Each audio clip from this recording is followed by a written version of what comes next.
Hi friends, இன்றைக்கி நம்ம flavour ஸ்டுடியோவில் கிறிஸ்பியான சிக்கன் பக்கோரா ஸ்ட்ரீட் ஃபுட் ஸ்டைலில் எப்படி செய்கிறதுன்னு பார்க்க போகிறோம். ரொம்ப டேஸ்டியான கிறிஸ்பியான இஃப்தார் ஸ்நாக்ஸ் இது நீங்கள் இஃப்தாருக்கு ஸ்நாக்ஸாக மட்டும் இல்லாமல் சஹர் டைமில் சாப்பிட்றதுக்கு ஒரு சைட் டிஷ்ஷாக கூட நீங்கள் ரெடி பண்ணிக்கலாம். ஒரே டைமில் உங்களுக்கு 2 வேளை முடிஞ்சிடும். அதாவது இஃப்தாருக்கான ஸ்நாக்ஸும் நீங்கள் ரெடி பண்ணிடலாம், ஒரே வேளையாக உங்களுக்கு சஹருக்கான சைட் டிஷ்ஷும் நீங்கள் ரெடி பண்ண மாதிரி இருக்கும். ரொம்ப ரொம்ப சிம்பிளான இன்க்ரீடியன்ட்ஸ் தான், ஆனால் டேஸ்ட் பார்த்திங்கன்னா ரொம்ப அருமையாக இருக்கும். எப்படி பண்ணுறதுன்னு இந்த வீடியோவில் பார்க்கலாம். இந்த சிக்கன் பக்கோரா ரொம்ப ஃபேமஸான ஒரு இந்தியன் ரெசிபி. நம்ம இதை ரொம்ப சிம்பிளான வெர்ஷனில் எப்படி பண்ணுறதுன்னு தான் பார்க்க போகிறோம். இதை நீங்கள் ஸ்நாக்ஸாக சாப்பிட்றதுக்கு எந்த ஒரு சைட் டிஷ்ஷுமே தேவைப்படாது. நார்மலாக ஒரு சில்லி சாஸோ அல்லது டொமேட்டோ கெச்சப்போ வச்சு சாப்பிட்லாம். இதுக்கு முதல்ல என்னென்ன பொருட்கள் தேவை அப்படிங்கிறத நம்ம பார்த்துடலாம்.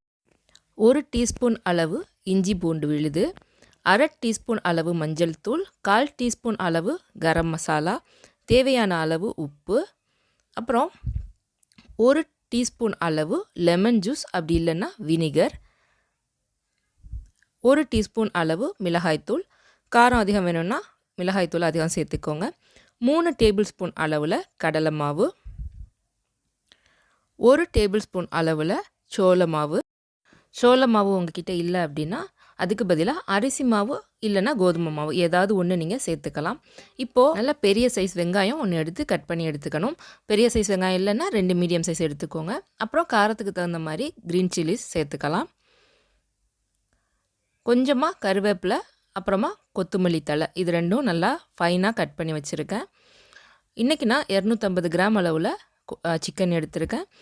போன்லெஸ் சிக்கன் எடுத்துகிட்டு நல்லா மஞ்சள் உப்பு போட்டு கழுவிட்டு நல்லா பொடிசாக கட் பண்ணி எடுத்து வச்சுருக்கேன். இஃப்தாருக்கு மட்டும் பண்ணதுனால ரொம்ப கம்மியான அளவில் சிக்கன் எடுத்திருக்கேன். நீங்கள் இஃப்தாருக்கும் சஹருக்கும் சேர்த்து செய்கிறீங்க அப்படின்னா உங்களுக்கு தேவையான அளவில் சிக்கன் சேர்த்துக்கோங்க. 1 கிலோ வரைக்கும் கூட நீங்கள் செய்யலாம். அதுக்கு தகுந்த மாதிரி மாவுகளோட அளவு, மசாலாவோட அளவு நீங்கள் அட்ஜஸ்ட் பண்ணி எக்ஸ்ட்ராவாக சேர்த்துக்கோங்க. இப்போ நம்ம சிக்கன் துண்டுகளை சேர்த்துட்டு நம்ம எடுத்து வச்சுருக்க மசாலா பொருட்களை எல்லாத்தையும் சேர்த்துடலாம். நான் சிக்கன் இன்றைக்கி நல்லா ஒரு 1 இன்ச் பீஸாக தான் கட் பண்ணியிருக்கேன். உங்களுக்கு விருப்பம் இருந்ததுன்னா நீங்கள் நைஸாக கூட கீமா இறைச்சி மாதிரி கூட நல்லா பொடிசாக நீங்கள் கட் பண்ணி எடுத்துக்கலாம். நம்மளோட விருப்பம்தான் அது.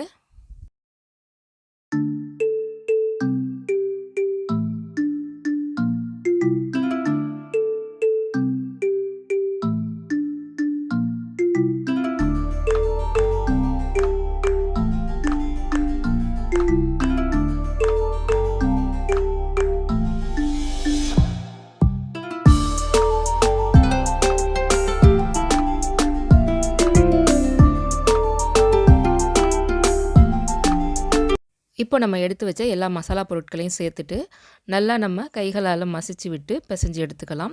இந்த ஸ்டேஜில் உங்களுக்கு விருப்பம் இருந்ததுன்னா ஒரு எக்கு கூட நீங்கள் சேர்த்துக்கலாம், நல்ல ஒரு பைண்டிங்காக. நான் இன்றைக்கி எக்கோ வேறு எதுவுமே சேர்க்கல, ஜஸ்ட்டு சிக்கனும் நம்மளோட மாவு அப்புறம் மசாலா தான் சேர்த்துருக்கேன். இதுவே நல்லா பைண்டிங்காக இருந்துச்சு. எண்ணெயில் போடும்போது உதிர்ந்து எதுவும் வரல. இந்த மாதிரி நம்மளால் கையால் கிள்ளி எடுத்து போடுற மாதிரி இருக்கணும், உதிரி உதிரியாக இல்லாமல். ரொம்ப மாவு சேர்த்துட்டிங்க அப்படின்னா அது ஒரு மாதிரி போண்டா மாதிரி ஆயிரும். ஸோ பார்த்துக்கோங்க அதுக்கு தகுந்த மாதிரி. இப்போது எண்ணெயை நல்லா மீடியம் ஹீட்டில் சூடு பண்ணிவிட்டு நம்ம சிக்கன் பக்கோராவை டீப் ஃப்ரை பண்ணி எடுத்துக்கலாம். நம்மளுக்கு தேவையான சைஸில் கொஞ்சம் கொஞ்சமாக கிள்ளி எடுத்து இந்த மாதிரி எண்ணெயில் சேர்த்துருங்க. எண்ணெயில் சேர்த்ததுக்கு அப்புறமா உடனே கிளறி விட வேணாம். அந்த மாதிரி கிளறி விட்டோம் அப்படின்னா உதிரி உதிரியாக எல்லாம் கலண்டு வந்துடும். ஸோ கொஞ்ச நேரம் ஒரு பாதி அளவு வேகிற வரைக்கும் விட்டுட்டு அதுக்கப்புறம் தான் நம்ம இதை மிக்ஸ் பண்ணி விட்டுக்கணும். ஸோ இப்போ பாருங்கள், இந்த அளவுக்கு சின்ன சின்னதாக நான் கிள்ளி எடுத்து இந்த சிக்கன் பக்கோராவை பொரிச்சு எடுத்துக்க போகிறேன்.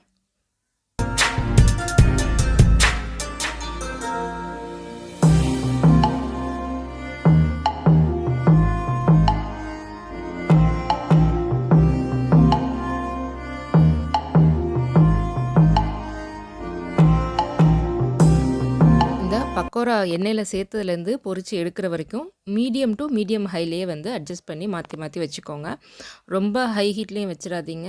அப்படி செஞ்சோன்னா வழக்கம் போல் தான் வெளியில் கருகிரும், உள்ளே சரியாக வேகாது. சிக்கனெல்லாம் கொஞ்சம் டைம் எடுத்து தான் வேகும், என்ன தான் போன்லெஸ்ஸாக இருந்தாலும். நம்ம இந்த மாதிரி ஸ்லோ ஃபயரில் வச்சு குக் பண்ணும்போது தான் வெளியில் நல்ல ஒரு கிறிஸ்பினஸும் உள்ளே வந்து ஒரு ஜூஸியான ஒரு சிக்கனும் நம்மளுக்கு கிடைக்கும். ஸோ கொஞ்சம் பொறுமையாக டைம் எடுத்து இதை வந்து நம்ம பொரிச்சு எடுத்துக்கலாம்.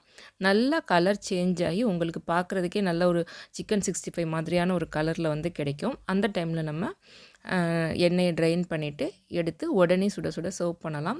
எந்த ஒரு சைட் டிஷ்ஷுமே வேணால் நீங்கள் அப்படியே சாப்பிட்லாம். குட்டீஸ்க்கெல்லாம் கொடுத்தா அவ்வளோ விரும்பி சாப்பிடுவாங்க. கண்டிப்பாக நீங்களும் ட்ரை பண்ணி பாருங்கள். உங்களுக்கு இந்த ரெசிபி பிடிச்சிருக்கும்னு நினைக்கிறேன். இந்த வீடியோ பிடிச்சிருந்ததுன்னா லைக் பண்ணிவிட்டு ஃப்ரெண்ட்ஸ் அண்ட் ஃபேமிலி கூட ஷேர் பண்ணிக்கோங்க. இதே மாதிரி டேஸ்டியான ரெசிபீஸ்க்கு நம்ம ஃப்ளேவர் ஸ்டுடியோ சேனலை சப்ஸ்கிரைப் பண்ணிக்கோங்க. சீக்கிரமே உங்களை இன்னொரு ஈஸியான டேஸ்டியான ரெசிபியோடு சந்திக்கிறேன். அது வரைக்கும் take care. Bye bye. Thanks for வாட்சிங்.